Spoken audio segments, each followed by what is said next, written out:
মদিনাতে এক ছোট্ট ইহুদি বালক বিষ্ণু ইসলামের খেদমত করত। এটা সেটা এগিয়ে দিত, বিষ্ণু ইসলাম কোনো কাজ থাকলে তাকে অ্যাসাইন করতেন, অ্যাপয়েন্ট করতেন, দিতেন। কিন্তু অনেক দিন হয় ছেলেটা আসে না। বিষ্ণু খুঁজলেন ওই ইহুদি বালকটা কোথায়। সাহাবারা বলল, ইয়া রাসূলুল্লাহ, সে তো অসুস্থ। সে কি? সে তো অসুস্থ। সেই বুখারীর বর্ণনা শুনেই বিষ্ণু ইসলাম তার বাড়িতে গেলেন। কার বাড়িতে? ইহুদির বাড়ি। আমরা মনে করছি শুধু মুসলিম অসুস্থ হইলেই বোধহয় দেখতে যাইতে হবে, এরকম আমরা ধারণা করে নিছি। না, অসুস্থ হলে সেবা শুশ্রূষা করা, দেখতে যাওয়া, এটা মুসলিম অমুসলিমের সাথে সম্পর্ক না।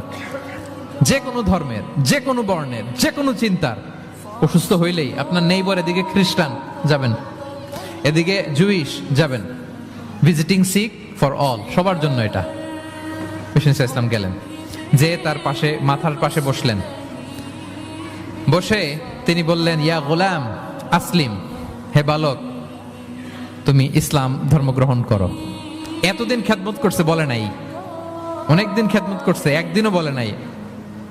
একদিনও, আজকে বলতেছে। দেখেন, বিষ্ণু ইসলাম প্রপার টাইমিং এর অপেক্ষা করতেন সবকিছুর। আমরা অনেক সময় টাইমিং বুঝি না, কখন কি বলতে হয়, কখন কি করতে হয়, কতটুকু বলতে হয়, কোথায় যে থামতে হয়, এই কমন সেন্সটা অনেকের নাই। হ্যাঁ, আমি তো হিন্দুদেরকে পাইলে ইসলামের কথা বলিই না আমি।